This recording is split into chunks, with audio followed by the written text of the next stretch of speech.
दोस्तों इस वीडियो में हम देखने वाले हैं कि हमें बर्थ सर्टिफिकेट के लिए ऑनलाइन कैसे अप्लाई करना है। बर्थ सर्टिफिकेट की हमें जरूरत पड़ ही जाती है जब भी हमें कभी स्कूल कॉलेज में एडमिशन कराना हो या फिर ड्राइविंग लाइसेंस पासपोर्ट जैसा कोई भी दस्तावेज बनवाना हो। वैसे तो जन्म प्रमाण पत्र जब भी हॉस्पिटल में बच्चे का जन्म होता है जन्म के उपरांत ही जारी कर दिया जाता है, लेकिन अगर आप सभी का जन्म हॉस्पिटल में नहीं होता है या फिर आप सभी लोगों ने उस समय अपना जन्म प्रमाण पत्र नहीं अप्लाई किया है और अब आप सभी लोग चाहते हो आपको जन्म प्रमाण पत्र मिल जाए तो आप खुद से ही ऑनलाइन अप्लाई कर सकते हो। वैसे तो आप सभी को जन्म प्रमाण पत्र के लिए 21 दिनों के अंदर ही पोर्टल पर आकर के अपना रजिस्ट्रेशन करना होता है। अगर आप 21 दिनों से ज्यादा डिले करते हो तो आप सभी को कुछ एडिशनल फीस और कुछ जरूरी अन्य दस्तावेज भी देने की जरूरत पड़ सकती है। तो इस वीडियो में आप सभी को यही बताने वाला हूं कि बर्थ सर्टिफिकेट के लिए आपको ऑनलाइन कैसे अप्लाई करना है और अगर आप सभी की एज ज्यादा हो गई तो उस केस में आप सभी को कौन कौन से दस्तावेज देने होते हैं, कितनी फीस आपको एडिशनल चार्ज की जाती है, इसके बारे में भी आप सभी को बताने वाला हूं। तो चलिए शुरू करते हैं। तो बर्थ सर्टिफिकेट को ऑनलाइन ही अप्लाई करने के लिए सबसे पहले तो आप सभी को crsorgi.gov.in पे आ जाना है। इस वेबसाइट का लिंक मैंने आप सभी को वीडियो के डिस्क्रिप्शन में भी दे रखा है, जहां से आप डायरेक्टली इस साइट पर आ सकते हो। वेबसाइट पर आओगे तो साइट का जो इंटरफेस है कुछ इस तरीके का दिखाई देगा, जिसमें कि आप सभी को यहाँ पर एक नया बर्थ सर्टिफिकेट अप्लाई करने के लिए यहाँ पर जो लॉगिन का ऑप्शन दिया गया है इसमें आपको लॉगिन करना होगा। अब मोस्टली लोग पहली बार आएंगे तो उनके पास में यहाँ पर लॉगिन आईडी नहीं होगी, जिसके लिए आप सभी को यहाँ पर जनरल पब्लिक साइन अप का एक ऑप्शन दिया गया है, इस पे आप सभी को क्लिक करना है। अब जैसे ही आप क्लिक करोगे तो यहाँ पर आप सभी को लॉगिन आईडी को क्रिएट करने का पेज आ जाता है, जहां पर आप सभी को अपना एक यूजर नेम फिल करना है जो कि यूनिक होना चाहिए। इसी के साथ में अपनी जो ईमेल आईडी है वो फिल करनी है और यहाँ पर आप सभी को अपना मोबाइल नंबर, इसी के साथ में यहाँ पर डेट ऑफ अकरेंसी ऑफ इवेंट के सेक्शन में आकर के जिस दिन बच्चे का जन्म हुआ है वो डेट यहाँ पर फिल करनी है। इसके बाद में यहाँ पर आप सभी को अपना स्टेट सेलेक्ट कर लेना है, डिस्ट्रिक्ट का जो भी नेम है सेलेक्ट कर लेना है और यहाँ पर तहसील और विलेज का नाम आपको चूज कर लेना है। अब इतना करते ही आपके सामने रजिस्ट्रेशन यूनिट सेलेक्ट करने का ऑप्शन आ जाएगा। अब यहाँ पर आप सभी लोग अगर नगर पंचायत से हैं, किसी बड़े शहर से हैं, तो यहाँ पर रजिस्ट्रेशन जो यूनिट है एक से ज्यादा दिखाई दे सकती है। तो उस केस में आप सभी को अपने आसपास में लोगों से पता कर लेना है कि कौन सी रजिस्ट्रेशन यूनिट है, आपके एरिया का रजिस्ट्रेशन यूनिट क्या है। उसको सेलेक्ट करने के बाद में यहाँ पर जो कैप्चा कोड दिखाया गया है, ये जो कैप्चा कोड है सेम इस बॉक्स में टाइप कर देना है। देन आप सभी को यहाँ पर रजिस्टर के ऑप्शन पे क्लिक कर देना है। तो इतना करते ही आप यहाँ पर देखोगे कि हमारा जो रजिस्ट्रेशन है वो सक्सेसफुली हो चुका है। हमारी जो यूजर आईडी है क्रिएट हो चुकी है, लेकिन इस यूजर आईडी को हमें अभी एक्टिवेट करना है, जिसके लिए हमारे ईमेल पर एक लिंक सेंड किया गया है जिसको हमें वेरीफाई करना है। तो हम अपनी ईमेल बॉक्स में आ चुके हैं। आप यहाँ पर देखोगे कि गवर्नमेंट की तरफ से एक ईमेल सेंड किया गया है। अब इस ईमेल में जो यहाँ पर लिंक दिया गया है, इस लिंक पे क्लिक करके हमें अपनी ईमेल आईडी को वेरीफाई करना है। तो इतना करते ही आप पोर्टल पे लॉगिन हो चुके हैं। अब यहाँ पर आप जन्म प्रमाण पत्र के लिए या फिर डेथ सर्टिफिकेट के लिए अप्लाई कर सकते हैं। तो यहाँ पर बर्थ सर्टिफिकेट के लिए अगर आपको अप्लाई करना है तो वेलकम के ऊपर ही आप सभी को यहाँ पर बर्थ का जो ऑप्शन दिया गया है इस पे आप सभी को क्लिक करना है और यहाँ पर आपको एक नया ऑप्शन मिलता है ऐड बर्थ रजिस्ट्रेशन। इस ऑप्शन पे आप सभी को क्लिक कर लेना है। अब क्लिक करते ही आपके सामने बर्थ सर्टिफिकेट का जो रजिस्ट्रेशन फॉर्म है शो हो जाता है। अब यहाँ पर सबसे पहले तो आपकी जो प्राइमरी लैंग्वेज है पहले से सेलेक्ट है, सेकेंडरी लैंग्वेज में आना है। यहाँ पर आपको अपनी जो रीजनल लैंग्वेज है उसको सेलेक्ट कर लेना है। इसके बाद में यहाँ पर फॉर्म नंबर का जो सेक्शन दिया गया है, ये मैनुअल फॉर्म अगर गवर्नमेंट ऑफिसर्स आपको प्रोवाइड करते हैं जिसपे नंबर प्रिंटेड रहता है तो यहाँ पर आप सभी को फिल करना है। ये मैंडेटरी नहीं है, अगर आप सभी के पास फॉर्म नंबर नहीं है तो इसे आप ब्लैंक भी छोड़ सकते हैं। इसके बाद में रिपोर्टिंग जो डेट है ये आज की डेट सेलेक्ट रहेगी। इसके बाद में पेज में नीचे की तरफ आना है। अब यहाँ पर आप सभी से बच्चे की इंफॉर्मेशन मांगी जा रही है, जिसमें कि बच्चे का जो भी जन्म का दिनांक है वो दिनांक इस कैलेंडर के माध्यम से आप सभी को सेलेक्ट कर लेना है और बच्चे का मेल फीमेल जो भी जेंडर है सेलेक्ट कर लेना है। इसके बाद में नीचे की तरफ आपको आना है। अब यहाँ पर आप सभी को बच्चे का जो नेम है इस बॉक्स में फिल करना है। यहाँ पर ये जो नेम है मैंडेटरी नहीं है, अगर जन्म के उपरांत तुरंत ही आप अप्लाई कर रहे हैं तो बच्चे का अगर नामकरण नहीं हुआ है तो आप इनको ब्लैंक भी छोड़ सकते हैं। अगर नामकरण हो चुका है तो यहाँ पर बच्चे का नाम फिल करना है, मिडिल नेम फिल करना है, इसी के साथ में यहाँ पर लास्ट नेम, इस तरीके से अलग अलग सेपरेट नेम आप सभी को फिल कर लेना है। इसके बाद में EID नंबर के सेक्शन में आना है। यहाँ पर आप सभी लोगों को बच्चे का अगर आधार का एनरोलमेंट हुआ है तो वो नंबर आप यहाँ पर दे सकते हैं। आधार नंबर जनरेट होकर के अगर आ चुका है तो वो आधार नंबर भी आप यहाँ पर फिल कर सकते हैं। इन दोनों में से एक कोई भी डिटेल आपको फिल करनी है। इसके बाद में पेज में नीचे की तरफ आना है। अब यहाँ पर प्लेस ऑफ बर्थ के सेक्शन में बच्चे का जहां पर भी जन्म हुआ है उसके बारे में कुछ इंफॉर्मेशन मांगी जा रही है। अब सबसे पहले तो जन्म का जो स्थान है वो सेलेक्ट करना है, जिसमें कि बच्चे का जो जन्म है अगर घर पे हुआ है तो यहाँ पर आपको हाउस का जो ऑप्शन है सेलेक्ट कर लेना है। अब यहाँ पर आप सभी को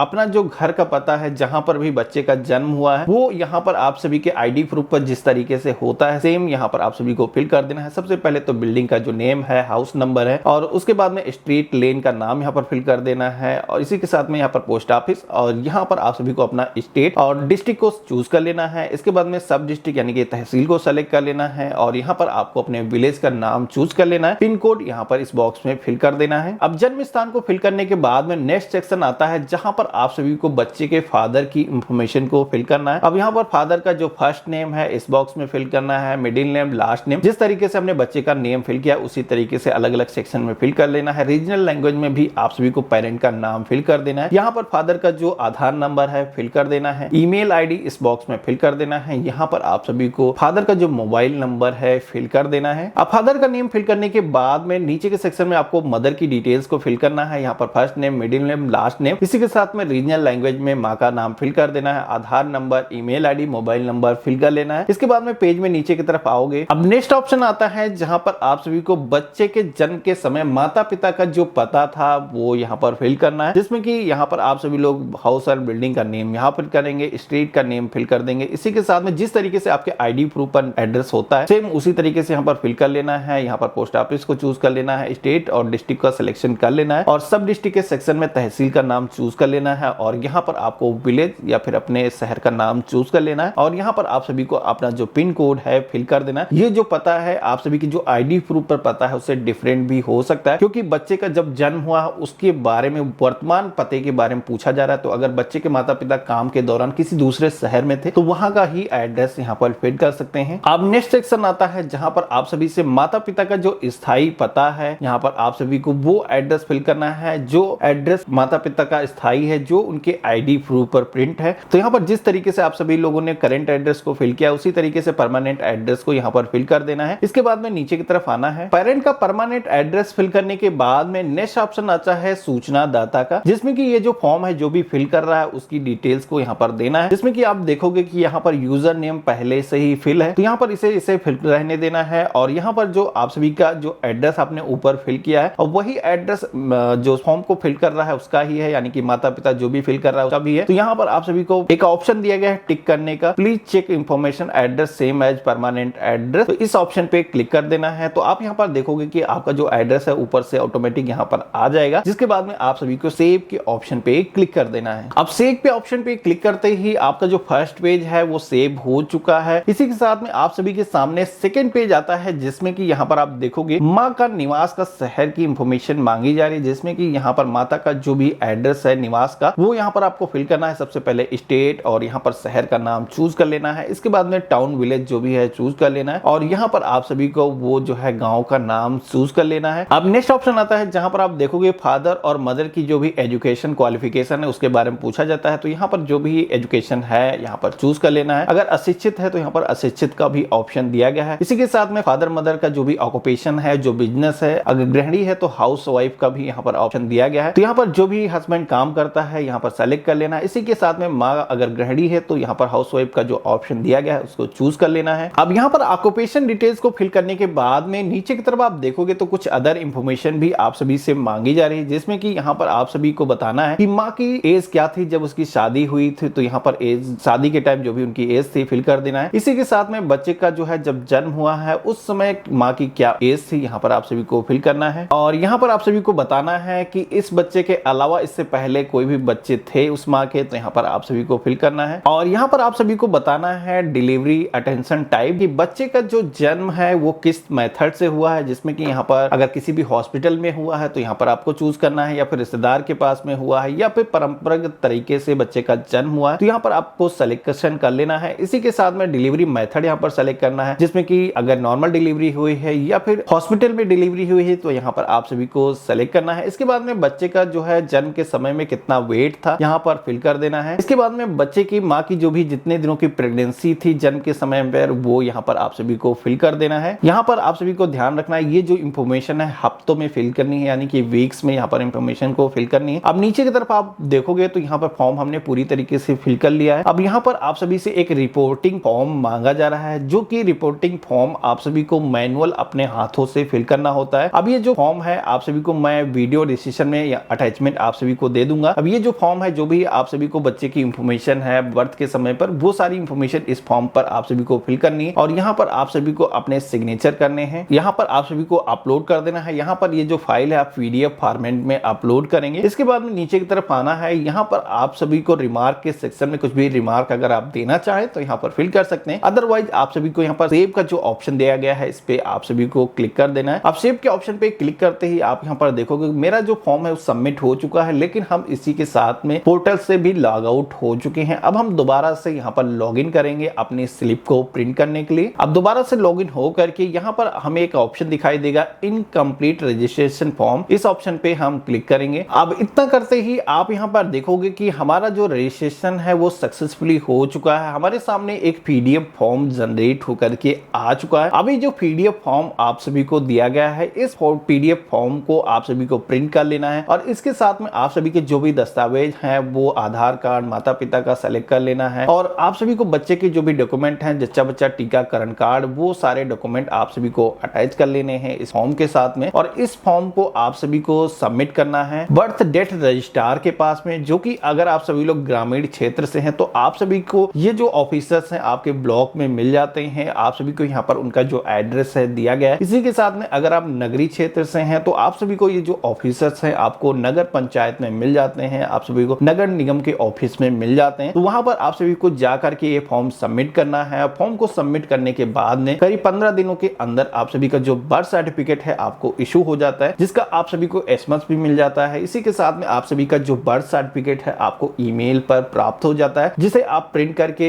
रख सकते हैं। इसी के साथ में फिजिकल जो आप सभी का बर्थ सर्टिफिकेट है वो भी आपको डिपार्टमेंट की तरफ से ही हैंडओवर कर दिया जाता है। अब यहाँ पर इस प्रोसेस की मदद से आप सभी लोग बच्चे के जन्म के 21 दिनों के अंदर ऑनलाइन खुद से ही रजिस्ट्रेशन कर सकते हैं। अगर बच्चे की एज 21 दिनों से ज्यादा हो चुकी है, आप सभी लोगों ने पोर्टल पे अभी तक रजिस्ट्रेशन नहीं किया है, तब आप सभी को बर्थ सर्टिफिकेट के लिए रजिस्ट्रेशन कराने के लिए डायरेक्टली जो रजिस्ट्रार ऑफिस है जैसे कि ग्रामीण क्षेत्र से हैं तो आपको अपने ब्लॉक में संपर्क करना है, या फिर आप सभी लोग अपने नगर निगम के जो ऑफिस है वहां पर संपर्क करोगे तो बर्थ सर्टिफिकेट का जो रजिस्ट्रेशन है उनके थ्रू आप किसी भी एज के पड़ाव में कर सकेंगे। चाहे आपकी एज 1 साल 2 साल 5 साल या 20 साल तक आप सभी की एज हो चुकी है तो आप लोग रजिस्ट्रेशन करा पाएंगे। लेकिन उस केस में आप सभी की एज अगर ज्यादा हुई तो कुछ एडिशनल डॉक्यूमेंट आपको देने होंगे, जो कि मैं स्क्रीन पे दिखा रहा हूं, और आप सभी को कुछ एडिशनल फी सबमिट करनी पड़ेगी जो कि आप वहां पर कम्युनिकेट कर सकते हैं। साथ ही में आप सभी लोग वीडियो डिस्क्रिप्शन में भी देख सकते हैं। तो आशा करता हूं आज का ये जो वीडियो है आप सभी को काफी पसंद आया होगा। वीडियो पसंद आया तो इसे लाइक करिएगा, अपने फ्रेंड्स और फैमिली में शेयर करिएगा। आप सभी के मन में कोई भी सवाल है, किसी भी तरीके का सुझाव, तो मुझे कमेंट बॉक्स में जरूर लिखिएगा। हम मिलते हैं अपने नए वीडियो में,